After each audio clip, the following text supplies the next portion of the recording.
Kia ora koutou and welcome to Markets, Mystics and Mayhem, a weekly podcast with Kiwi Bank's economics team alongside the occasional special guest. We'll delve into the data, decipher policy decisions, monitor the markets and analyse the issues impacting the Kiwi economy. Let's get into it. Kia ora, welcome back to another episode of Markets, Mystics and Mayhem. Today's episode is going to be a little bit different, something a bit special. We haven't really done this before. We have an external guest, Steve Bonnici, who is the Managing Director at Urgent Couriers, who just so happens to be a Kiwi business banking with Kiwi Bank.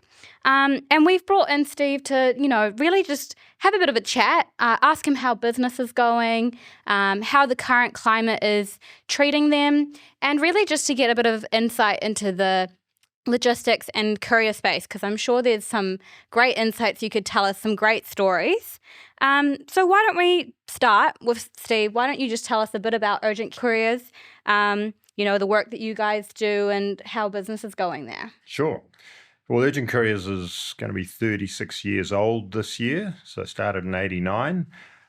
We are a pretty good bellwether. Our industry is not a bad bellwether for the economy generally. I mean, I've been through a few cycles in my time because I've been there since the beginning. And for example, we fell off a cliff in about March of 2007 before the global financial crisis really hit everybody in April 2008 or thereabouts. So we generally see market shifts relatively early. And this cycle has been pretty long and pretty tough, to be honest. But the type of work we do started out as like a messenger business. We had lots of cyclists running around the city moving documents. There's been an evolution of that over time, much more parcel focused now. A lot of work in the sort of medical space and stuff that needs fast and accurate delivery is where our niche has ended up being. Yeah, that's really interesting. And you were talking a bit about fleet size. So you've gone from bicycles into now trucks as well. Even I think there's a bit of carbon neutral cars being used in fleet. We've got a couple of electric vehicles, but mainly I suppose one of our major initiatives was replacing cars in the central city with e-cargo bikes. That's something we launched a couple of years ago because it's got more and more difficult to move around the central city as all of the central connector was coming to fruition. And so we needed a solution for how do we actually still provide this service. And also because of the move away from documents, you couldn't really do it on a bike anymore because the bike was only limited to what they could fit on their back. These cargo bikes have got about a 240 litre capacity, lockable cage on them, and they're electric as well. So, poor old cyclist doesn't have to haul 230 litres up a hill. It gets assistance from the electric bike. Is there any, sort of customer drive behind this? Like, is a customer willing to pay a little bit more for an eco solution, or they just simply, I need that parcel to go from here to here, get it there as fast and efficient as possible? I mean, we were sort of one of the pioneers in bringing sustainability to the courier space. I mean, we did our first environmental report, or how could we make our organisation greener, right back, and that was the term back then, in 1999 or 98. Oh, wow. And it was like, why are you doing this? Like the feedback from my fleet was, we should be focusing on getting new business. We can't do anything. We run around burning a fossil fuel for a living. And then my approach to it was, well, actually, that's all the more reason. We do have a pretty significant impact. We do create a lot of carbon. We should see what we can do to mitigate that. So it's been like an evolution for us as well, as far as what do we do.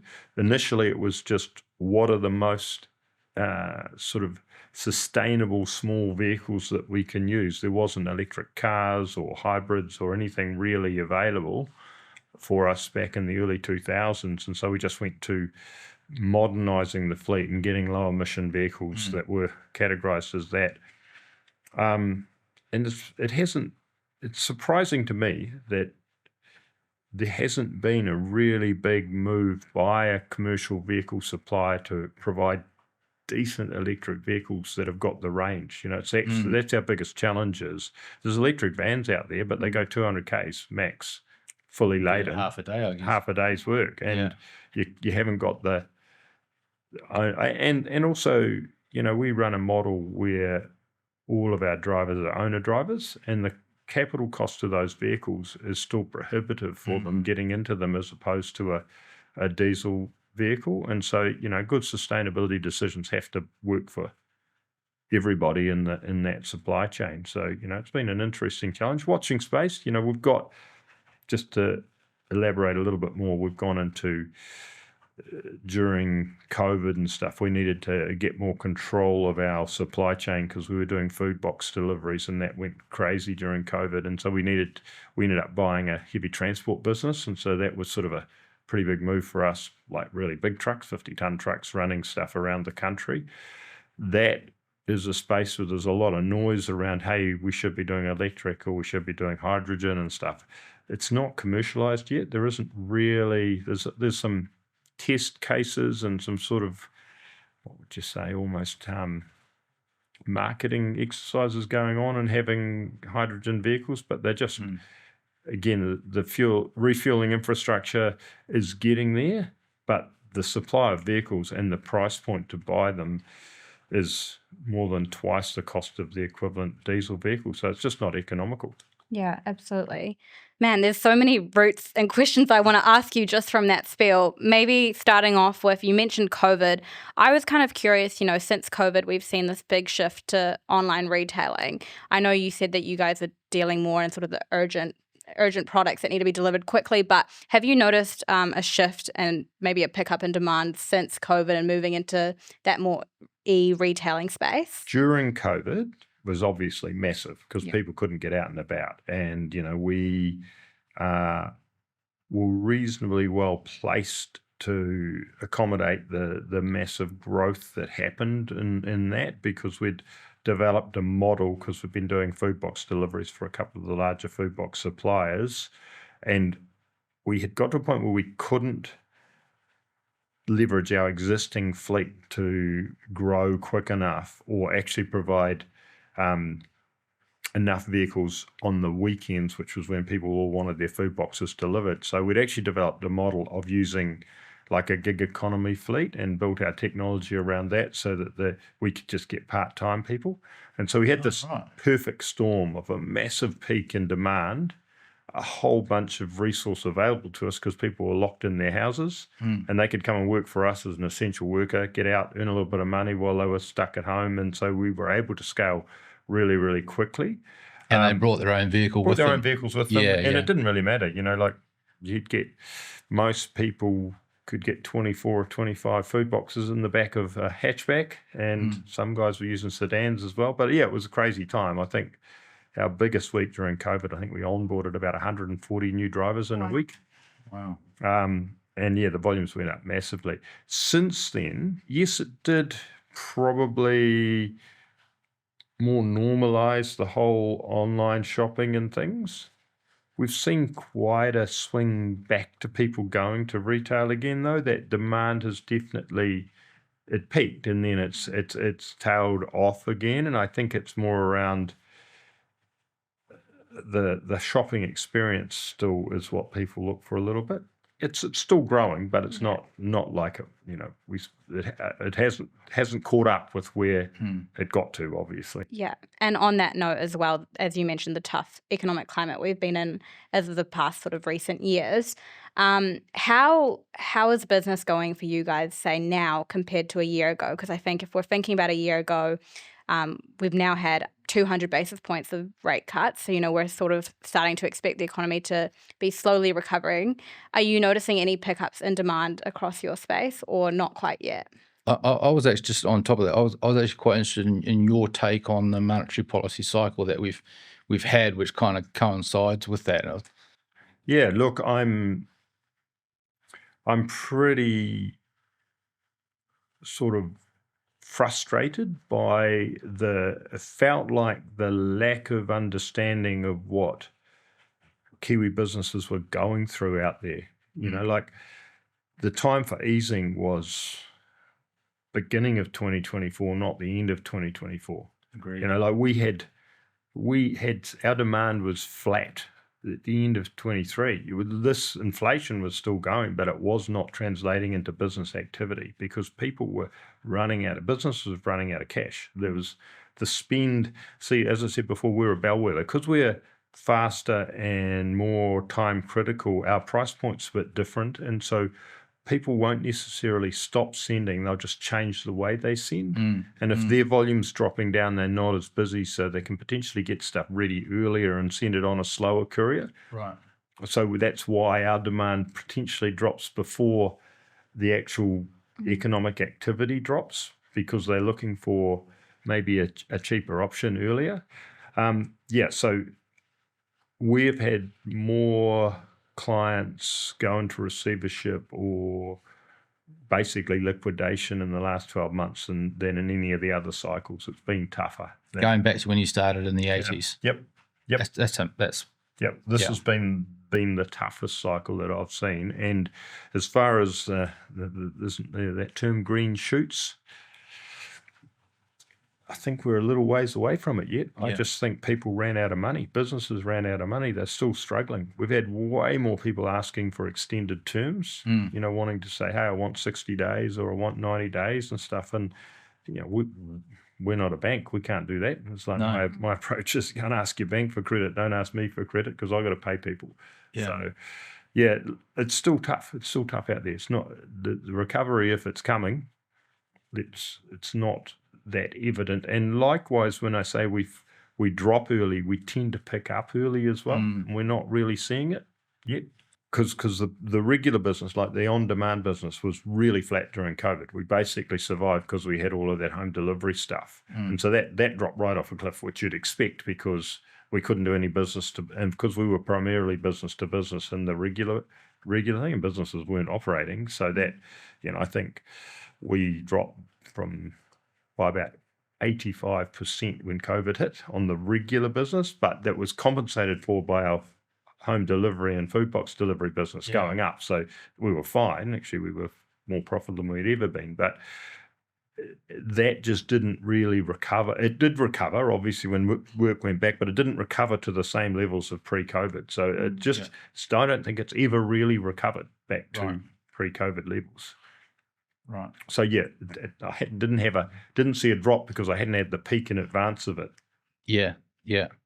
And I guess what are your thoughts going forward? I mean, if you're sort of flat on last year, you haven't quite seen the green shoots yet, or is it?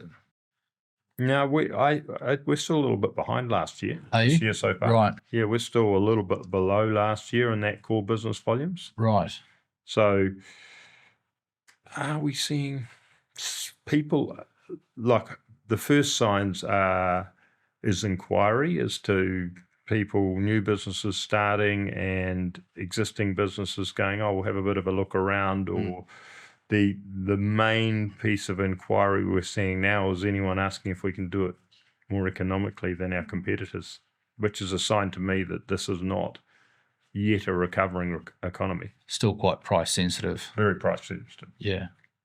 So throughout all of this, I imagine any investment expansion plans are still sitting on the shelf. Yeah, I mean, our expansion is not really in courier at the moment. Like I sort of alluded to the fact that we built a whole bunch of technology during COVID, and we're a bit of a unicorn in that we owned and built our own technology. And my advisory board's been saying to me for ages, hey, this has really worked really well for you. It's allowed you to grow and stuff. You've invested all this money in it. You should package it up and turn it into a product. And so we've done that, and we're launched it in the States at the moment. So that's what we're doing. So what is that? Oh, it's a transport management system, effectively technology to run a courier company or a transport business. So yeah, we've launched that. I imagine that's complicated. Yeah, it is. And I think there's heaps of people. We're getting a bit off track here, but anyway, we'll roll with this. There's heaps of startups who have seen that, hey, this delivery space is a space which has been a bit behind technology-wise, and they start off from a premise of we can build a really cool app for a driver, which is actually sort of the very, very last piece of the puzzle. Actually, all of the smart bit happens way further up the supply chain and organising the drivers, right from recruiting them and organising routes and runs. I'm starting to speak in American here. But yeah, and so we're a new entrant into the US market with 20 years of history. And so it's actually, we call ourselves Deliver Different. And the difference is when they say, why are you different? I say, hey, we're a transport company, not a tech company who happens to have really good tech. And so that's the area we're expanding in. We haven't stopped trying to grow the transport business in New Zealand, but it's pretty tough. Like I got 3 people in our sales team, and they're struggling to close deals at the moment. So that technology space that you mentioned is quite interesting, because I guess when I think of technology and things happening maybe in the logistics space, my head goes to self-driving cars, self-driving trucks even, even maybe the usage of drones. I mean, this might be too far ahead still, but I guess how do you sort of envision the future of your business with sort of this automation happening? Yeah, look, and spending quite a lot of time in the States in the last 12 months, I've sort of been exposed to quite a lot of that technology. And, I rode in a Waymo in San Francisco last year, a driverless Uber, which was pretty cool. Yeah. It was quite a freaky experience sitting in the back and watching the steering wheel turn with no one sitting behind the wheel. And look, the whole thought of drone delivery has been around for a few years now. I mean, there's pizza guys have piloted things and stuff. I think it will have some impact. New Zealand's civil aviation laws don't allow drones outside of line of sight, which is pretty restrictive to drone delivery. But I think I read a little while ago that there's maybe going to be some easing of that, and it's happened in the States a little bit. The challenge with drone deliveries, and I'll come back to autonomous driving vehicles, is a big chunk of our service is the final 20 feet or 5 yards, which is the driver delivering it and actually handing it and getting a signature and proof of delivery and stuff. You can't really get a drone to fly in and push a button on a lift and fly up a lift and get to the 12th floor, and got to have so for a home delivery, yes, I think it's more applicable because you've got, but again, if people are living in apartments, that's going to be a challenge. Yeah. So yeah, in the business-to-business space, I think that it's a long time before a drone's going to take a large chunk of it. I think there's potentially an application, say some of our really super urgent medical deliveries. Like we have a delivery, it's called Patient on a Table, where a surgeon's in the middle of an operation goes, I haven't got a particular piece. So they go back to the surgical supplies company, who's our client, and said, patient on the table, I need something there, like now. Yeah. And we put a driver on it, and driver drives as fast as they can within the bounds of the law and the constrictions of traffic to get that there. If you could pick that up with a drone and you could fly it and you could drop it there, that would be quicker. And I think there's potential for that. Autonomous self-driving, I think self-driving, the space where that would fit is more on depot-to-depot line haul type deliveries than final mile. Yeah. Because that's going from a fixed point. A line haul unit could pull out without a driver and drive 50 tons of freight through the night to Wellington, for example. Yeah. And pull into a depot down there and then have people unload it and load it.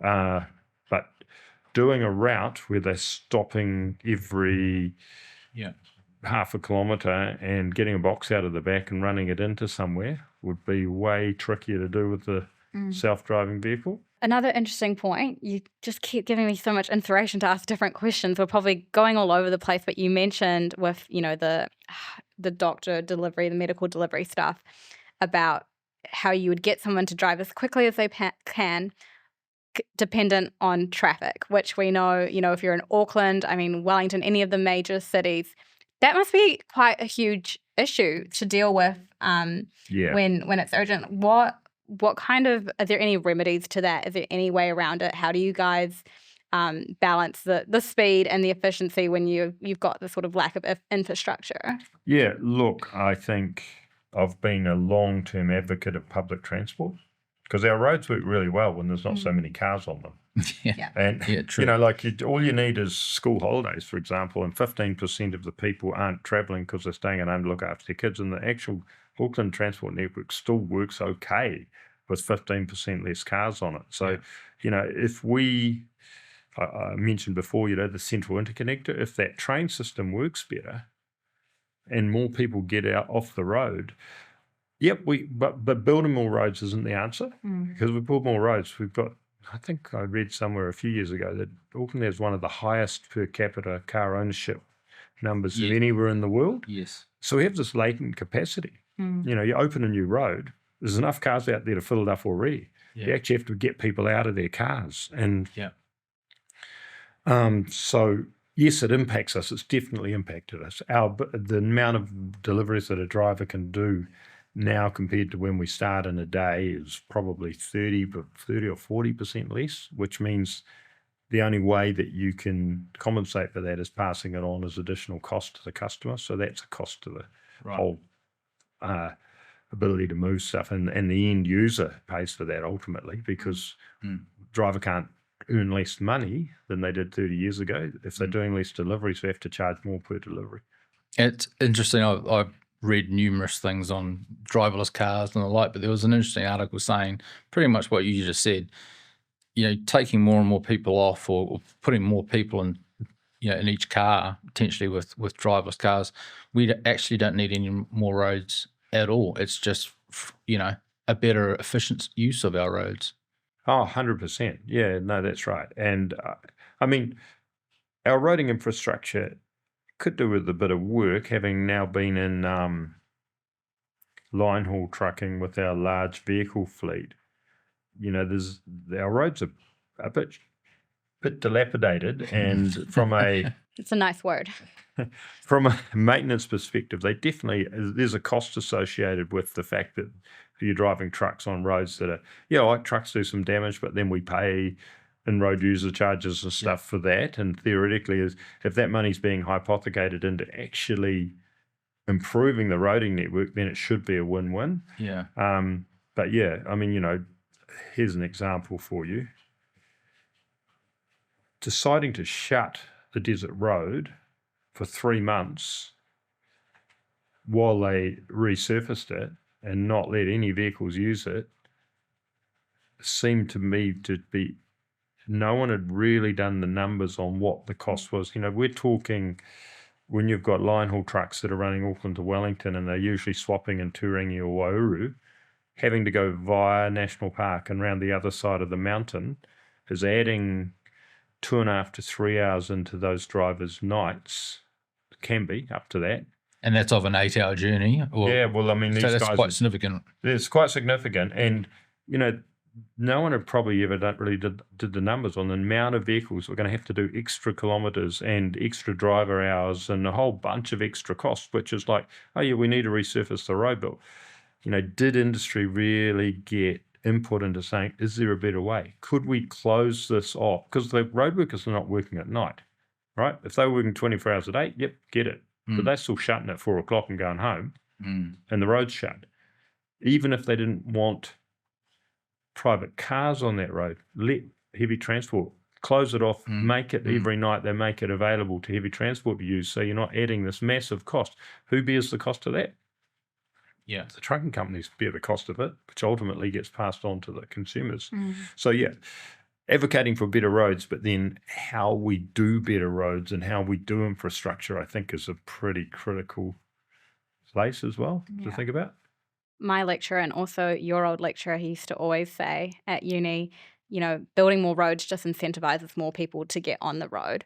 So definitely there's got to be some smart infrastructure there, which we can only hope. But you touched on costs. So obviously, I imagine labor is one of, and wages is one of the major costs for the business. What about, fuel prices must play quite a role. Yeah, I think fuel prices have, when fuel was massively fluctuating, I'm trying to think of the year, when fuel started to really spike,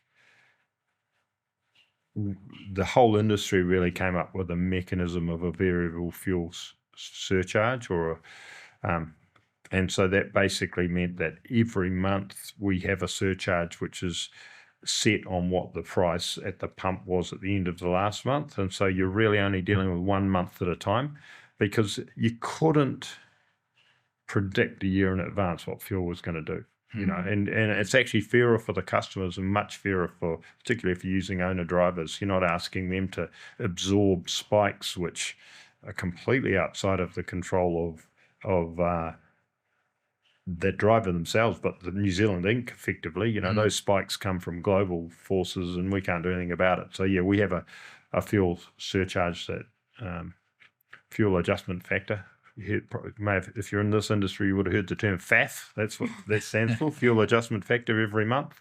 And so, yeah, it has, in saying it hasn't impacted, it definitely impacts, because if it goes up too high, it really does start to hurt customers. And customers go, oh, FAF's a bit high at the moment. Yeah, but they all know because they fill up their cars and they understand. Yeah. So, If I were to ask you, are there any sort of tariff impacts happening right now in your line of work, or is it still too early to tell, or still maybe not quite directing?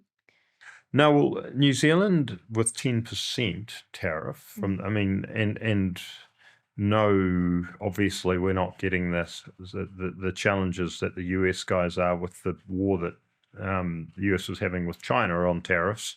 It hasn't really affected volumes coming in. I think there's been a few people probably taking advantage of the fact that we have a low tariff and bringing stuff in from somewhere else and then shipping it off to the States, but that's only sort of hearsay. I don't know that for a fact. So it hasn't really impacted us necessarily. Talking to some of the guys in the States who are reliant on imports coming in, they're saying they really don't know what's going to happen to them. These are guys like me who own courier companies in the States. They're like freaking out about it, to be honest. It's really... Yeah, I was going to ask you, actually, now that you're dealing in the US, had you heard anything on the ground? But so they're literally just shell-shocked at the moment, kind of waiting to see how things play out, or...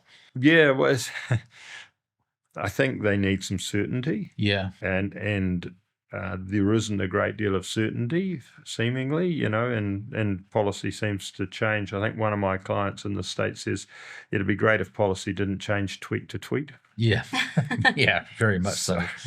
So yeah, no, there is definite concern, and you know, these are people who of both sides of the political spectrum who are feeling a degree of concern around that uncertainty. The interesting thing that I've experienced for starting to do business in the States is business people over there have got an attitude of, we're just going to get on with it. And they're actually quite positive, you know, like they're just, even in the face of the uncertainty that they have been dealing with over the last little while, they're still pretty positive. They're still just getting on with it. And they've got because their markets are so big, they've got they seem to be much less affected by what they hear and read or you know, like that's one of the frustrating things I think with doing business in New Zealand for 35 years is that we talk ourselves into a recession half of the time. Yeah. And we listen to you guys, listen to these economists, and we hear exactly what you should be doing. And we hear, oh, things aren't too good, and so, oh, we stop spending, and so, what do you know? We end up with a recession. I mean, I'm being a bit facetious, but yeah, it can be a bit frustrating. But we're not. I don't think we're naturally a positive thinking populace when it comes to these things. We tend to Fair point. Look on the dark side rather than the bright side. And doing business with the US guys, they just seemingly buoyantly positive. Yeah. Different mentality. Yeah. Well, I think a little bit of that would be, like you say, they've just got such big markets and they're plugged into their own market and not so much the rest of the world. Like the US external bit is much, much smaller than ours. So we really do get slapped around, don't we? We do. And like you say, if we're sort of a bit more negative.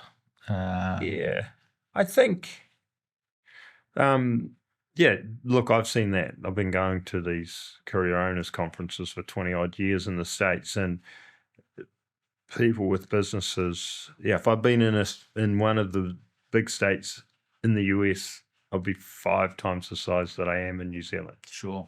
And I mean, that's why our software is attractive to them, because to grow a decent sized business in New Zealand, you have to do a bit of everything. You can't just focus on a niche. You actually have to do a bit of home delivery. You got to do a bit of medical. You got to do a bit of business to business. And so our software has grown to accommodate all of those different facets. Right. And so when we're talking to US companies, the ones that we thought would be sort of smaller businesses who would be attracted, but actually we're finding it's the mid-market who are more attracted, who've to our software because they've grown and they're trying to do other stuff and they've got a piece of software that's really narrow.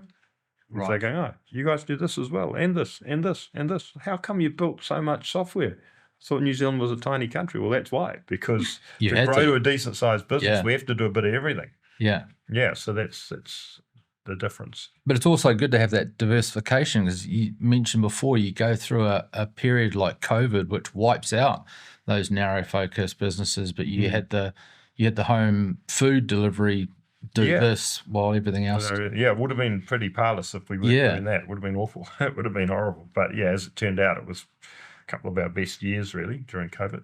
Yeah, wow. Don't hear that often. No. So ending question, what are probably, looking ahead, biggest challenges and biggest opportunities sort of in your space right now?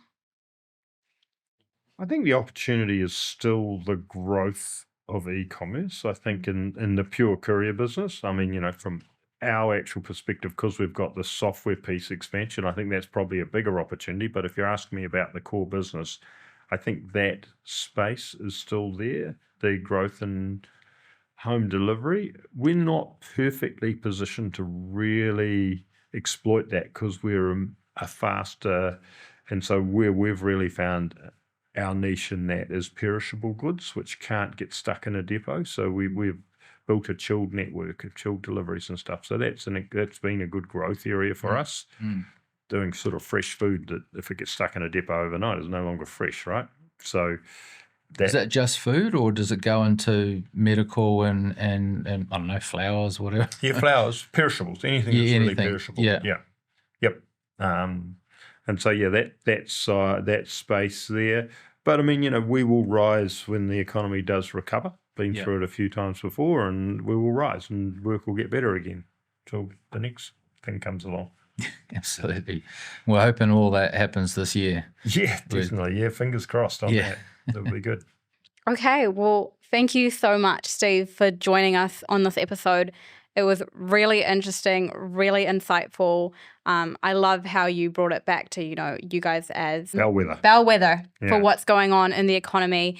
And like you say, you're going to get through this as the economy starts to recover. I know you said New Zealand's a bit of a downbeat sort of economy and nation sometimes, but I think we're hopeful, right, still. There's definitely challenging times still, but, if we're right, we still see the economy recovering and picking up into the second half of this year, hopefully helping businesses like yourselves out. That's all from us this week. As always, be sure to like, subscribe, and follow along. You've been tuned into This is Kiwi Economics, Markets, Mystics, and Mayhem. We'll be back next week for more analysis and insights. Any views or information shared in this podcast, while given in good faith, aren't necessarily the views of Kiwi Bank.